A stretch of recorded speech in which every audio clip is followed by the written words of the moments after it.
Yeah, so hi guys, please unmute yourself and feel free to ask any queries if you have it on this particular topic. I do see some of the questions on the chat box.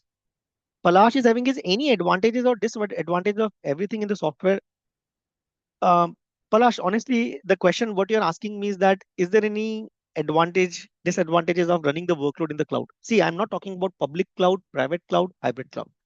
Okay, what I'm talking about is that is there any disadvantages of running the workload in the cloud? The answer is that no, right? The reason is that, see, one of the things you need to understand every intelligence there into the software. So performance will always be a hit.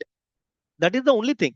And that's always a trade-off, right? You want a good performance, you need to leverage the hardware because hardware performance cannot be beat by any software solution. It is as simple as that. And that is the exact reason to solve the performance problem also, we have offloading solutions. Today, what is happening is that the intelligence there in the software, where software only make a decision. But after making a decision, all the compute thing we offload to the hardware, whether it's a server hardware, whether it's a network hardware, whether it's a storage hardware. That is where you would have seen the accelerator technology. You would have seen that. You would have seen the offloading technologies. Why today every hardware vendor is collaborating with the VMware and come and say that, boss, we really want to have a partnership with you. We want to collaborate with you, where you do not use your host ESXi compute capacity to process this packets. Why don't you upload this thing to us and we will do the processing on behalf of you? You just tell us what are we supposed to do, right?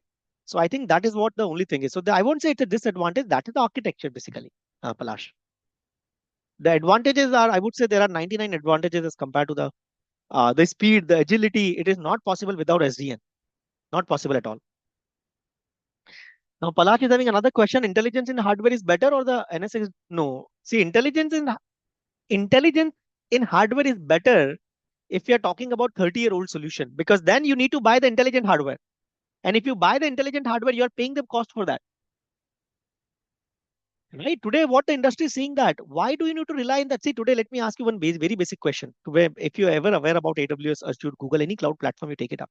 When you create a policy or VPC construct on the AWS, do you really know that what is the underlying hardware AWS is having it? What is the intelligence of that hardware? Do you really aware about that? Or do you really care about that? You don't care about it. See, there could be hardware, right, which might be intelligence, but this intelligence is being leveraged by the software solutions for the offloading, which I just talked about it, for the faster performance, for the better, speed. That is what it is actually. Palash, does it answer your question?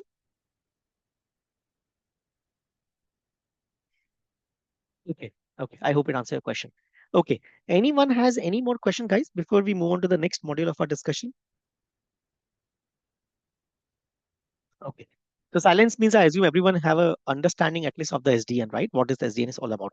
So now we'll move on to the next topic of our discussion, that what is this NSX data center?